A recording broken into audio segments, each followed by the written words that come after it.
السلام علیکم ورحمۃ اللہ وبرکاتہ۔ اعوذ باللہ من الشیطان الرجیم۔ الطلاق مرتان فإمساك بمعروف أو تسريح بإحسان ولا يحل لكم أن تأخذوا مما آتيتموهن شيئا إلا أن يخافا ألا يقيما حدود الله فإن خفتم ألا يقيما حدود الله فلا جناح عليهما فيما افتدت به تلك حدود الله ولا تعتدوها ومن يتعد حدود الله فأولئك هم الظالمون۔ فإن طلقها فلا تحل له من بعد حتى تنكح زوجا غيره، فإن طلقها فلا جناح عليهما أن يتراجعا إن ظنا أن يقيما حدود الله، وتلك حدود الله يبينها لقوم يعلمون۔ وإذا طلقتم النساء فبلغن أجلهن فأمسكوهن بمعروف أو سرحوهن بمعروف ولا تمسكوهن ضرارا لتعتدوا، ومن يفعل ذلك فقد ظلم نفسه، ولا تتخذوا آيات الله هزوا واذكروا نعمة الله عليكم وما أنزل عليكم من الكتاب والحكمة يعظكم به واتقوا الله واعلموا أن الله بكل شيء عليم۔ وإذا طلقتم النساء فبلغن أجلهن فلا تعذروهن أن ينكحن أزواجهن إذا تراضوا بينهم بالمعروف، ذلك يوعظ به من كان منكم يؤمن بالله واليوم الآخر، ذلكم أزكى لكم وأطهر، والله يعلم وأنتم لا تعلمون۔ آغاز و ابتدا اللہ ہی کے نام نامی سے جو اللہ کل کائنات پر رحم فرمانے والا نہایت مہربان ہے۔ ہمارا سبق طلاق کے بیان میں چل رہا ہے۔ نکاح طلاق یہ اللہ رب العالمین نے ان کے احکام مقرر کیے ہیں، اور یہ ان امور میں سے ہے کہ جن میں ہنسی مذاق نہیں۔ رسول اللہ صلی اللہ علیہ وسلم کا فرمان ہے جدہن جد وہزلہن جد۔ نکاح طلاق اور رجوع کے بارے میں کوئی شخص کہے کہ میں نے ایسے مذاقاً کہا تھا تو یہ بات اس کی غلط ہے، قابل قبول نہیں ہے۔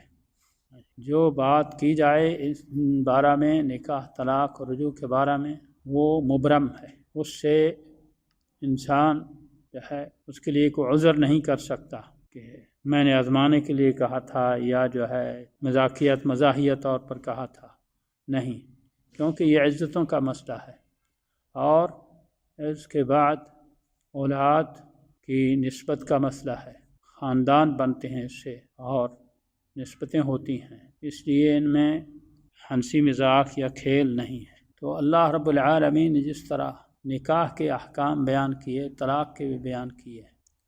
طلاق یہ ایک عضو کو کاٹنے کی مانند ہے، اور اس کے لیے اللہ رب العالمین نے جو طریقہ مقرر کیا ہے اس کے مطابق ہو تو وہ طلاق شرعی ہے، ورنہ وہ اللہ رب العالمین کے احکام اور اس کی حدود میں جو ہے ان کا مذاق اڑانا ہوگا۔ رسول اللہ صلی اللہ علیہ وسلم کو بتایا گیا کہ ایک شخص نے اپنی بیوی کو 3 طلاقیں دے دی ہیں ایک وقت میں، تو رسول اللہ صلی اللہ علیہ وسلم، نسائی کی حدیث ہے، غضبناک ہو گئے، اور اتنے غضبناک ہوئے کہ آپ کھڑے ہو گئے۔ وہ فرمایا یلعب بکتاب اللہ وانا بین اظہرکم، میری موجودگی میں اللہ کی کتاب کے ساتھ کھیل رہے ہو، یعنی اللہ کی جو ہے قانون اور اس کی دستاویز کے ساتھ کھیل تماشا کر رہے ہو۔ حتیٰ کہ ایک صاحب کھڑے ہوئے اور انہوں نے کہا کہ اللہ کے رسول میں اس کو قتل نہ کر دوں جس کی وجہ سے آپ اتنے غضبناک ہیں۔ تو ایک بلی جو گھر میں رکھی جاتی ہے وہ مانوس ہو جاتی ہے گھر سے، اس کو نکالنا بڑا مشکل ہوتا ہے، تو گھر والی کو گھر سے نکالنا، اللہ اکبر، یہ اللہ کے ہاں پسندیدہ عمل نہیں ہے۔ ناگزیر حالات کے لیے اللہ تعالیٰ نے جواز اس کا رکھا ہے، لیکن اس کا طریقہ مقرر کیا ہے اللہ رب العالمین۔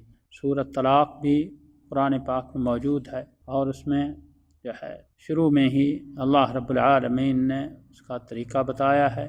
اکثر قرآن پاک جو مترجم ہیں ان کے حاشیے پر جو ہے وہ حدیث لکھی ہے کہ حضرت عبداللہ بن عمر رضی اللہ تعالی عنہما نے اپنی بیوی کو حیض کی حالت میں طلاق دے دی تھی، تو رسول اللہ صلی اللہ علیہ وسلم کو پتہ چلا، آپ نے فرمایا کہ ضروری ہے کہ اس سے رجوع کرے، اور جب وہ پاک ہو تو پھر طلاق دے اگر طلاق دینی ہے، یعنی طہر میں طلاق ہو جس میں جماع نہ ہوا ہو، اور ایک پہلے طہر میں ایک طلاق ہو، پھر دوسرے طہر میں دوسری طلاق ہو، اور تیسرے طہر میں تیسری طلاق ہو۔ یہ طریقہ اللہ رب العالمین نے مقرر کیا ہے، اور یہ اس آیت میں بھی اس کی طرف اشارہ ہے، طلاق مرتان فإمساک بمعروف او تسریح بإحسان، کہ 2 مرتبہ وہ طلاق ہے جس کے بعد انسان کو رجوع کا حق ہے۔ اگر 2 مرتبہ طلاق دے دی ہے، اب تیسری مرتبہ جو ہے احتیاط کرے، یا تو اس کو بھلے طریقے سے معروف طریقے سے بچائے، یا اس کو احسان کے ساتھ چھوڑ دے، اچھے طریقے سے چھوڑے، یعنی تیسری طلاق دے کے۔ یہاں بھی رجعی طلاقوں کا حکم ہے۔ پہلی آیت میں بھی رجعی طلاقوں کا ذکر ہے، فرمایا تیسری طلاق کے بعد یا خلا کے بعد جو ہے وہ ایک دوسرے کے لیے حرام ہو جاتے ہیں۔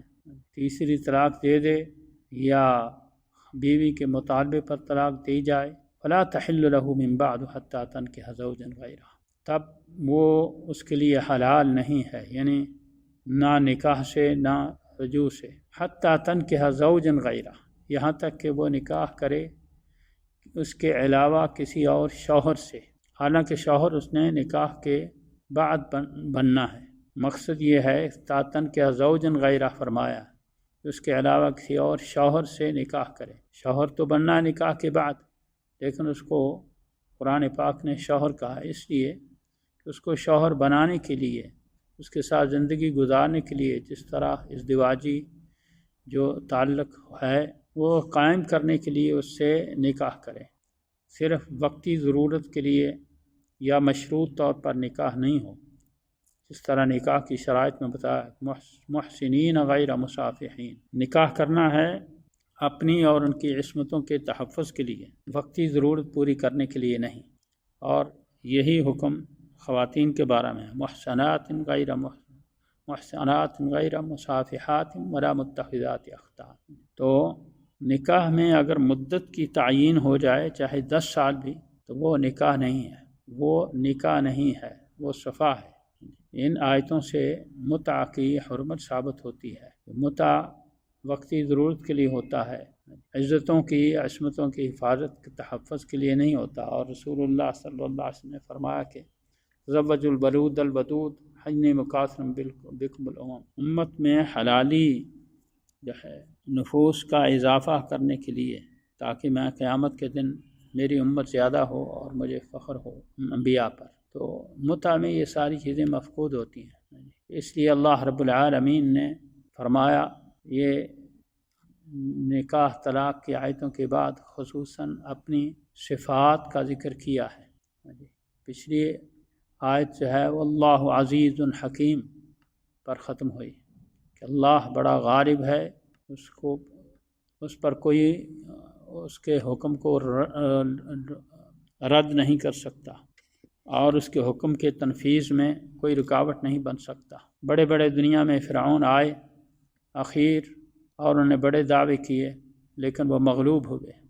حکیم حکمت والا ہے، جو احکام اور جو اللہ رب العالمین نے مقرر کیے ہیں ان میں حکمت ہے، دور رس حکمتیں ہیں۔ کوئی اللہ سے زیادہ غلبے والا نہیں، عزت والا نہیں، اور کوئی حکمت والا نہیں۔ اس لیے اللہ رب العالمین کے عزیز حکیم ہونے پر یقین ہے، تو ضروری ہے کہ اپنی عزت کا مسئلہ نہیں بناؤ، اپنی انا کی خاطر جو ہے، یا یہ کہ میں زیادہ ثواب دید ہوں، ایسا نہیں کرو۔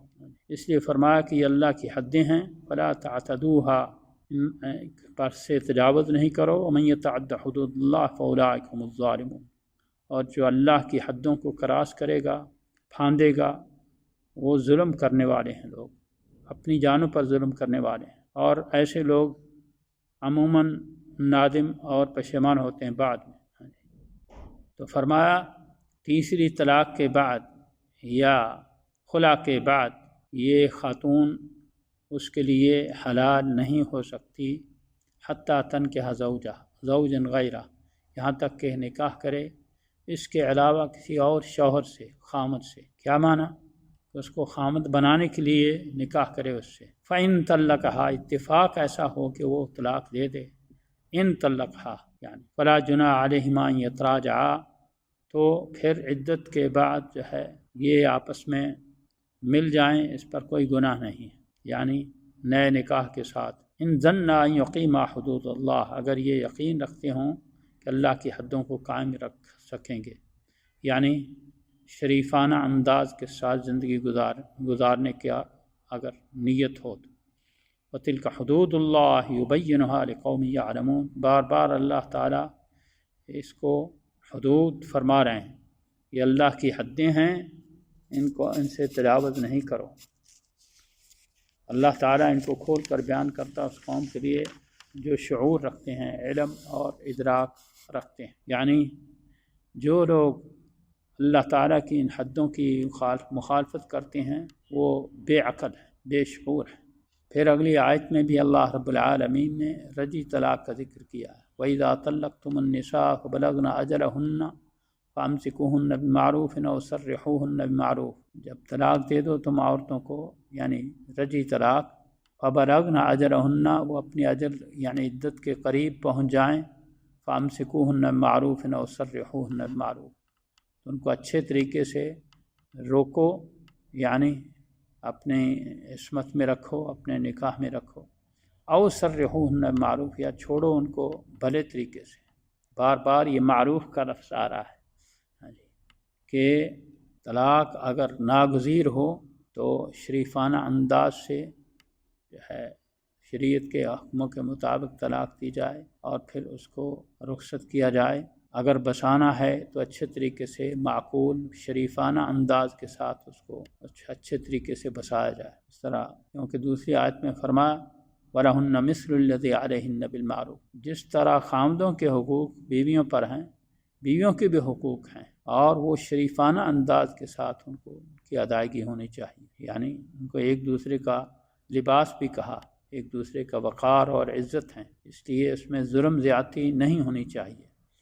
وَلَا تُمْسِكُوهُنَّ ضِرَارًا لِتَعْتَدُوا، اور مت روکو ان کو نقصان پہنچانے کے لیے، ضرر رسانی کے لیے، تاکہ تم تعدی کرو، ظلم زیادتی کرو، ظلم زیادتی کے لیے نہیں، اس کو بے عزت کرنے کے لیے اور اس کی جو ہے تشہیر کرنے کے لیے، یا اس کے راز نشاور کرنے کے لیے۔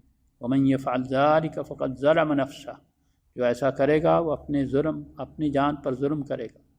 وَلَا تَتَّخِذُوا آیَاتِ اللَّهِ هُزُوًا، اللہ کی آیات کو مذاق نہیں بناؤ، یہ اللہ کے احکام ہیں نکاح طلاق کے، ان میں مذاق نہیں ہے۔ وَاذْكُرُوا نِعْمَةَ اللَّهِ عَلَيْكُمْ وَمَا أَنزَلَ عَلَيْكُم مِّنَ الْكِتَابِ وَالْحِكْمَةِ يَعِظُكُم بِهِ، یہ اللہ کے احسان کو یاد رکھو، اللہ رب العالمین نے جو تم پر کتاب نازل کیا اور حکمت، اللہ تعالیٰ تم کو نصیحت کرتے ہیں اس کے ساتھ، یہ تمہارے فائدے کے لیے ہیں، اور اس میں دور رس مصلحتیں مضمر ہیں، اس لیے واتقوا اللہ، ہمیشہ اللہ سے ڈرتے رہو۔ وَاعْلَمُوا أَنَّ اللَّهَ بِكُلِّ شَيْءٍ عَلِيمٌ، اور خوب جان لو کہ اللہ ہر چیز کو خوب جانتے ہیں۔ کوئی شخص یہ نہ کہے کہ میں زیادہ ذہین ہوں، یا میں زیادہ، میری ڈگری بڑی اونچی ہے، اس وجہ سے، یا ایسے کوئی عذر کر کے کوئی اللہ رب العالمین کے قوانین میں اور اللہ کی حدود میں ظلم زیادتی نہیں کرے۔ پھر فرمایا وَإِذَا طَلَّقْتُمُ النِّسَاءَ بَلَغْنَ أَجَلَهُنَّ فَلَا تَعْذُرُوهُنَّ أَن يَنكِحْنَ أَزْوَاجَهُنَّ إِذَا تَرَاضَوْا بَيْنَهُم بِالْمَعْرُوفِ، یہ بھی رجعی طلاق ہے۔ وَإِذَا طَلَّقْتُمُ النِّسَاءَ، جب طلاق دے دو تم عورتوں کو، فَبَلَغْنَ أَجَلَهُنَّ، پس وہ پہنچ جائیں اپنی اجل کو، فَلَا تَعْذُرُوهُنَّ، پس نہیں روکو ان کو، أَن يَنكِحْنَ أَزْوَاجَهُنَّ إِذَا تَرَاضَوْا بَيْنَهُم بِالْمَعْرُوفِ، اگر وہ اچھے طریقے کے ساتھ ان میں آپس میں رضامندی کے ساتھ زندگی گزارنا چاہتے ہوں۔ اس آیت کا شان نزول بھی معروف ہے کہ جو ہے ایک شخص نے طلاق دے دی اور عدت گزرنے کے بعد پھر وہ جب آیا تو بھائی نے، اس کی خاتون کی بھائی نے رکاوٹ ڈالنا چاہی تو اللہ تعالیٰ نے یہ آیت نازل کی، ذَلِكَ يُوعَظُ بِهِ مَن كَانَ مِنكُمْ يُؤْمِنُ بِاللَّهِ وَالْيَوْمِ الْآخِرِ، اللہ پر اور یوم آخرت پر اگر ایمان ہے، یقین ہے تو یہ اللہ تعالیٰ کی نصیحت ہے، اس پر عمل کرو۔ اور یوم الآخر اس لیے کہا کہ یوم الدین، قیامت کا دن، جس کو اللہ نے کل بھی کہا ہے ایک سورۃ الحشر کی آیت میں، وَلْتَنظُرْ نَفْسٌ مَّا قَدَّمَتْ لِغَدٍ، اس کو دور نہیں سمجھو۔ اللہ کے ہاں سب نے پیش ہونا ہے اور اللہ تعالیٰ نے ذرہ ذرہ کا حساب لینا ہے، اور وہاں کسی کی کوئی سلطنت، کوئی دولت کسی کے ساتھ نہیں ہوگی۔ حکومت کلہم آتی یوم القیامت فردا، سب نے جیسے ماں کے پیٹ سے نکلی اسی طرح زمین کے پیٹ سے نکل کے ننگے اللہ کی عدالت میں کھڑے ہونا ہے۔ اس لیے جو اللہ پر ایمان رکھتا ہے اور یوم آخرت پر، یوم الدین پر ایمان رکھتا ہے، اس کے لیے یہ اللہ تعالیٰ کی نصیحتیں ہیں اور اللہ کے قانون ہیں، اور ان میں پاک بازی ہے اور طہارت ہے اور بڑے دور رس حکمتیں ہیں۔ واللہ یعلم وانتم لا تعلمون، اس لیے کوئی شخص یہ نہ سمجھے کہ میں زیادہ ذہین ہوں، میں زیادہ قابل ہوں، میں زیادہ لائق ہوں۔ وہ اللہ رب العالمین پر تعدی کرنا چاہتا ہے، اللہ سے زیادہ علم والا اور اللہ سے زیادہ مسلک شناس بننا چاہتا ہے، ایسا نہیں کرو۔ تو یہ اکثر آیات قرآن پاک کی یہ احکام جو ہے طلاق کے، ان میں اللہ رب العالمین کی صفت پر ختم ہوئی ہیں۔ وَاعْلَمْ أَنَّ اللَّهَ بِكُلِّ شَيْءٍ عَلِيمٌ وَاللَّهُ يَعْلَمُ وَأَنْتُمْ لَا تَعْلَمُونَ، جو ہے يُبَيِّنُهَا لِقَوْمٍ يَعْلَمُونَ، جو ہے معنی یہ ہے کہ صرف اللہ رب العالمین کے احکام کی خلاف ورزی پر اپنی ذہانت کا عذر کرنا کہ میرا ذہن ہے، میری سوچ ہے، میری فکر ہے، یہ سب غلط ہے۔ اللہ رب العالمین سے زیادہ کسی کی سوچ نہیں ہو سکتی بہتر، اور کسی کا علم، کسی کی ذہانت اللہ سے زیادہ نہیں ہو سکتی۔ اس لیے فرمایا اللہ کے مقابلے میں تمہارا کچھ علم نہیں ہے۔ واللہ یعلم وانتم لا تعلمون، اللہ جو کچھ جانتا ہے وہ تم نہیں جانتے۔ اور ایک آیت میں فرمایا عسیٰ تکرہوا شیئا وہو خیر لکم، عین ممکن ہے کہ تم ایک چیز کو ناپسند کرو اور وہ تمہارے لیے بہتر ہو، اور جس کو تم بہتر سمجھتے ہو وہ تمہارے لیے نقصان دہ ثابت ہو۔ اور ایسا بہت سے مشاہدات اور تجربات ہیں۔ جو ہے بعض لوگوں نے جو رشتہ داروں میں شادیاں ہوئی تھیں والدین نے کر دیں، جو ہے اللہ رب العالمین نے اس مرد کو جو ہے شہرت دے دی، دولت دے دی، اب وہ کسی اونچے خاندان کی، مشہور خاندان کی عورت سے یا کسی پڑھی لکھی عورت سے شادی کر لیتا ہے اور اس کو چھوڑ دیتا ہے۔ اللہ اکبر، پہلی کو معلق چھوڑ دیتا ہے، نہ طلاق دیتا ہے شرعی طریقے سے، اور اللہ اکبر پھر بیمار ہو گیا، معذور ہو گیا تو وہ دوسری چھوڑ کے بھاگ گئی۔ اب وہی پہلی جو تھی جس کو بے علم سمجھ کے، نہ کم علم سمجھ کے جو ہے چھوڑا تھا، وہی کام آئی۔ اس لیے اللہ رب العالمین کے علم و حکمت پر یہ تعدی نہ کی جائے کہ میں بڑا ذہین ہوں، میں بڑا مسلک شناس ہوں، نہیں۔ اس لیے اللہ رب العالمین نے ان آیات کو زیادہ جو ہے اپنی صفات علم پر ختم کیا ہے۔ واللہ بکل شیء علیم واللہ یعلم وانتم لا تعلمون۔ والوالدات یرضعن اولادہن حولین کاملین، طلاق اگر اچھے طریقے سے ہو، کہتے ہیں عربی میں احبب حبیبک حبا ما عسى ان یکون بغیضک بغضا ما، وَأَبْغِضْ بَغِيضَكَ بُغْضًا مَّا عَسَىٰ أَن يَكُونَ حَبِيبَكَ يَوْمًا مَّا۔ کسی سے محبت بھی کرو تو ایک حد تک کرو، ہو سکتا ہے کہ کبھی وہ تمہارا دشمن بن جائے، اور کسی سے دشمنی ہے تو وہ بھی حدود کے اندر رہ کے دشمنی رکھو، ہو سکتا ہے کسی وقت تمہیں اس کی ضرورت پڑ جائے۔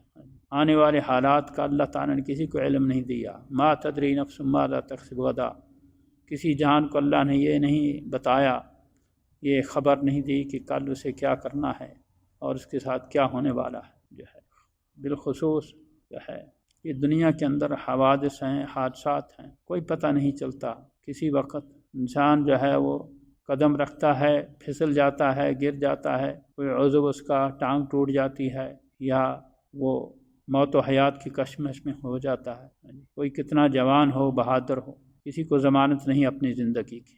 یہ کمپنیاں چیزیں بناتی ہیں، ان پر لکھتی ہیں کہ یہ گارنٹی ہے اتنے سال کی، لیکن کوئی انسان اپنی زندگی کی ایک لمحے کی بھی گارنٹی نہیں دے سکتا۔ اسی لیے رسول اللہ صلی اللہ علیہ وسلم ہمیشہ مسجد میں داخل ہوتے ہوئے اور نکلتے ہوئے دائیں بائیں قدم کا خیال رکھتے، مسجد میں دایاں قدم پہلے داخل ہو اور نکلے بعد میں، کوئی پتہ نہیں ہے کہ دوسرا قدم اٹھانے کی نوبت آنی ہے کہ نہیں آنی۔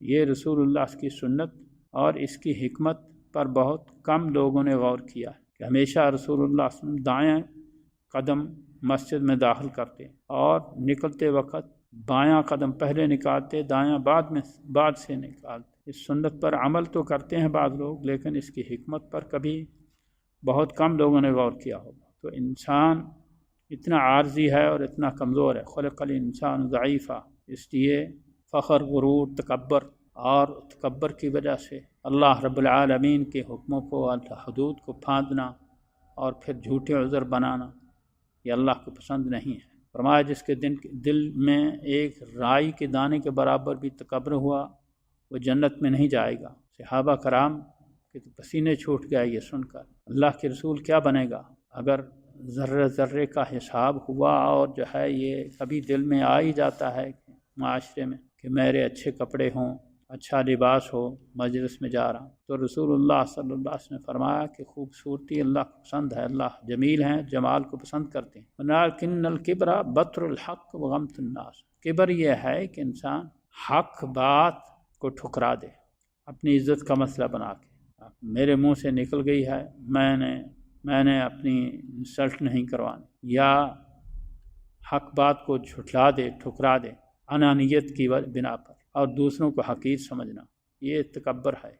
یہ اللہ کی صفت ہے کبریائی، اللہ اکبر کے لیے ہے کبریائی۔ تو جو بندہ مخلوق ہو کے، اللہ کا محتاج ہو کے، کھانے پینے کا محتاج ہے اور ہر چیز کا محتاج ہے، وہ کبر اختیار کرتا ہے، اللہ رب العالمین کی صفت اور عظمت کو ہاتھ ڈالنے کی کوشش کرتا ہے، فرمایا میں اس کو الٹا کر کے جہنم میں پھینکوں گا۔ تو اس لیے طلاق اگر ناگزیر سمجھو تو شریفانہ انداز سے ہو، شریعت کے مطابق دو، اور اس کے بعد والوالدات یرضعن اولادہن حولین کاملین، بچوں کا مستقبل برباد نہ کرو۔ عموماً ایسا ہوتا ہے کہ معلق جو چھوڑ دیتے ہیں یا طلاق دے کے چھوڑ دیتے ہیں، وہ بچوں کا حال یتیموں سے برا ہو جاتا ہے۔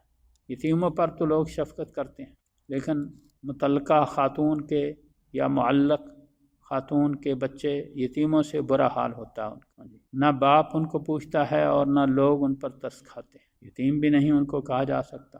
تو فرمایا والوالدات یرضعن اولادہن حولین کاملین، اور کسی ایسی خاتون کو طلاق دے دی ہے، اس کے پاس بچہ ہے، دودھ پلاتی ہے، تو وہ 2 سال مدت ہے پوری دودھ پلانے کی، زیادہ سے زیادہ۔ حولین کاملین، حولین 2 سال، کاملین تاکید ہے، لمن اراد ان یتم الرضاعہ، اس کے لیے جو مدت رضاعت پوری ہی کرنا چاہے۔ تو یہ بچے والی خاتون کو یا حاملہ خاتون کو طلاق دینے والے کو اللہ نے باپ نہیں کہا، کہا وعلی المولود لہ رزقہن وکسوتہن بالمعروف، وہ دودھ پلاتی ہے تو اس دودھ پلانے کی دوران ان کا نان نفقہ، ان کا لباس بھلے طریقے سے ادا کرنا ہے۔ وعلی المولود لہ، اس کے ذمہ ہے، اس کو باپ نہیں کہا، وعلی المولود لہ، جس کے لیے یہ بچہ جنا گیا ہے کہ اس نے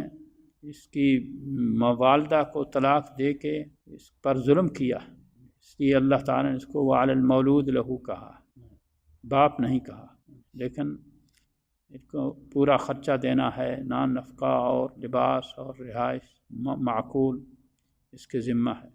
لا تکلف نفس الا وسعها، کسی کو جان کو تکلیف نہ دی جائے اس کی طاقت سے بڑھ کر، نہ معاشرے میں جو معمول ہے اس سے زیادہ مطالبہ کیا جائے اور نہ کم دیا جائے۔ لا تضار والدۃ بولدها ولا مولود له بولده، کہ اپنے انانیت کی بنا پر اس بچے کا مستقبل برباد نہ کریں، نہ والدہ کو تکلیف پہنچائی جائے اس کے بچے کی، یعنی اس سے چھین کے بچہ، اور نہ بچے کو تکلیف پہنچائی جائے اور نہ مولود لہو کو۔ یہاں پھر تو یہ اللہ تعالیٰ نے یہ لفظ استعمال کیا ہے، جبکہ باپ جو ہے وہ آسان لفظ ہے، لیکن اس نے باپ کی باری شفقت جو ہے اس کو مد نظر نہیں رکھا، اس لیے اس کو باپ نہیں کہا۔ اور اگر وہ فوت ہو گیا ہو وعلی الوارث مثل ذلک، تو جو بچے کا وارث ہے یعنی چچے تائے جو ہیں ان کو چاہیے کہ وہ خرچہ دیں۔ فَإِن فَرَادَا فِصَالًا عَن تَرَاضٍ مِّنْهُمَا وَتَشَاوُرٍ فَلَا جُنَاحَ عَلَيْهِمَا، اگر رضامندی سے اور مشورے سے ان کا دودھ چھڑانا چاہتے ہوں 2 سال سے پہلے، اس سے اس کو تکلیف نہ ہو، بچے کو کھانے کے قابل ہو گیا ہو، تو فَلَا جُنَاحَ عَلَيْهِمَا، کوئی حرج نہیں۔ وَإِنْ أَرَدْتُمْ أَن تَسْتَرْضِعُوا أَوْلَادَكُمْ فَلَا جُنَاحَ عَلَيْكُمْ، پوری مدت رضاعت کرو تو بھی کوئی نہیں ہے، حرج نہیں۔ اذا سلمتم ما آتیتم بالمعروف، بشرطے کہ جو کچھ اس کا خرچہ ہے ان کا وہ بھلے طریقے سے ادا کر دیا ہو۔ واتقوا اللہ واعلموا ان اللہ بما تعملون بصیر، اور اللہ سے ڈرتے رہو اور جان لو کہ اللہ تعالیٰ تمہارے عملوں سے باخبر ہے، دیکھ رہا ہے پوری طرح۔ بما تعملون بصیر، جو کو بھی تو عمل کر رہے ہو ان کو اللہ تعالیٰ دیکھ رہا ہے۔ اور خبیر بھی آیا، بما تعملون خبیر، ان کو اللہ کو پوری خبر ہے اور اللہ بھولنے والے نہیں ہیں۔ یعنی ان ربهم بهم یومئذ لخبیر، جس طرح فرمایا قیامت کے دن ہر انسان جو اللہ کی عدالت میں پیش ہوں گے، جن انسان سب کی پوری زندگی کی اللہ تعالیٰ کو پوری خبر ہوگی، ایک لمحے کی، لیکن اس کے باوجود اللہ رب العالمین گواہ قائم کریں گے نامہ اعمال کی صورت میں، اور یومئذ تحدث اخبارہا، زمین بھی گواہیاں دے گی اور انسان کے اپنے ہاتھ پاؤں بھی گواہیاں دیں گے۔ اس لیے ان ساری چیزوں کو مد نظر رکھو ہمیشہ اور ظلم زیادتی سے باز رہو۔ والذین توفون منکم یذرون ازواجا یتربصن بانفسہن اربعۃ اشہر، اور جو لوگ فوت ہو جائیں اور بیویاں چھوڑ دیں وہ انتظار کریں اپنی نفسوں کے بارے میں 4 مہینے اور 10 دن۔ جو ہے پہلے سال کا عدت بیان کی تھی، تو یہ اس میں اللہ رب العالمین نے اس عدت کو 4 مہینے اور 10 دن کے ساتھ تبدیل کر دیا۔ فَإِذَا بَلَغْنَ أَجَلَهُنَّ فَلَا جُنَاحَ عَلَيْكُمْ فِيمَا فَعَلْنَ فِي أَنفُسِهِنَّ بِالْمَعْرُوفِ وَاللَّهُ بِمَا تَعْمَلُونَ خَبِيرٌ، عدت کے بعد یعنی جو اپنے نفسوں کے بارے میں فیصلہ کریں بھلائی کے ساتھ، یعنی وہ نکاح کرنا کا چاہیں دوسری جگہ، ان کو روکو نہیں، اللہ تعالیٰ کو تمہارے عملوں کی پوری خبر ہے۔ پچھلی آیت میں فرمایا واللہ ان اللہ بما تعملون بصیر، یہاں فرمایا واللہ بما تعملون خبیر، یعنی مفہوم ایک ہی ہے کہ دنیا سے تم معاملہ چھپا سکتے ہو، غلط بیانی کر کے لوگوں کو جو ہے متاثر کر سکتے ہو، لیکن اللہ رب العالمین کو پوری خبر ہے، اللہ تمہاری ہر حرکت و سکنت سے آگاہ ہیں۔ اس لیے کل اللہ کی عدالت میں پیشی ہے اور حاضری ہے، اور وہاں پھر کوئی عذر قابل قبول نہیں ہوگا، جبکہ انسان کے اپنے اعضاء اس کے خلاف گواہی دیں گے۔ اس لیے ظلم زیادتی سے باز رہو۔ آج کل بہت سے لوگ جو ہے عقد ثانی کے بہنوں کے عقد ثانی میں رکاوٹ بنتے ہیں۔ اللہ رب العالمین نے میاں بیوی کو ایک دوسرے کا لباس قرار دیا ہے، تو یہ اللہ کا نظام ہے، اس میں رکاوٹ نہیں بننی چاہیے۔ بعض لوگ جائیداد کی خاطر وہ جو ہے نکاح نہیں ہونے دیتے، ان کا کبھی بھی ٹالتے رہتے ہیں، تو تاکہ یہ جائیداد جو ہے یہ تقسیم نہ ہو۔ یہ ساری باتیں اللہ رب العالمین نے بار بار بالمعروف کہہ کے اور واللہ بما تعملون خبیر واللہ بما تعملون بصیر کہہ کے ان کی طرف اشارہ کر دیا ہے۔ اللہ تعالیٰ کو تمہارے ہر حرکت و سکنت کی پوری خبر ہے اور وہ دیکھ رہا ہے۔ اللہ سے کوئی چیز چھپ نہیں سکتی، چھپا نہیں سکتے۔ وما لا تخفى على اللہ خافیہ، اس لیے لوگوں کو متاثر کر سکتے ہو اللہ رب العالمین کی حضور جو پیشی ہے اس کی بھی خبر رکھو، فکر رکھو۔ اللہ رب العالمین سے دعا ہے اللہ احکم الحاکمین امت مسلمہ کو اپنے حساب کی فکر عطا فرمائے، حساب کی یوم الدین کی فکر ہو جائے تو پھر بہت سے معاملے درست ہو جائیں۔ اور یہ جتنی خرابیاں اور بگاڑ ہیں اس لیے کہ تؤثرون الحیات دنیا کو ترجیح دی جاتی ہے اور آخرت کو نظر انداز کرنے کی وجہ سے یہ سارا کچھ ہو رہا ہے۔ ان ھذا لفی الصحف الاولی صحف ابراہیم و موسیٰ، پہلی الہامی کتابوں کا نچوڑ بھی یہی ہے کہ دنیا فانی ہے، اس پر نہ ریجھو، نہ دھوکہ کھاؤ اور نہ اس کی خاطر ظلم زیادتی کرو، آخرت باقی ہے، وہاں آخرت کی کامیابی کا خیال رکھو۔ من زحزح عن النار وادخل الجنۃ فقد فاز، آخرت کی کامیابی اصل کامیابی ہے، اور وہ ایسا امتحان ہے اللہ کا کہ اس میں کوئی چانس نہیں ہے۔ ولا هم یستعتبون، دنیا کے امتحانوں میں سپلیمنٹری ہو جاتی ہے، ایک سال کو اگر فیل ہو گیا ہے دوسرے سال اس کو پاس کر سکتا ہے، لیکن وہ امتحان اللہ اکبر اس کے سوالات بھی بتا رکھے ہیں جو پوچھے جانے ہیں، اس میں کوئی چانس نہیں ہے۔ کہیں گے کہ اللہ ہم کو دوبارہ دنیا میں بھیج دے، نعمل غیر الذی کنا نعمل، ہم اچھے عمل کر لیں، تو ایسا نہیں ہوگا۔ ولا هم یستعتبون، دوبارہ چانس کوئی نہیں ہے معافی حاصل کرنے کا۔ تو اللہ رب العالمین توفیق دے آخرت کی یاد فکر اور یاد دہانی کی، اور دنیا کی محبت تبھی کم ہو سکتی ہے آخرت کی فکر رہے۔ اللہم اعنا علی ذکرک و شکرک و حسن عبادتک، سبحان ربک رب العزۃ عما یصفون وسلام علی المرسلین والحمد للہ رب العالمین، والسلام علیکم ورحمۃ اللہ وبرکاتہ۔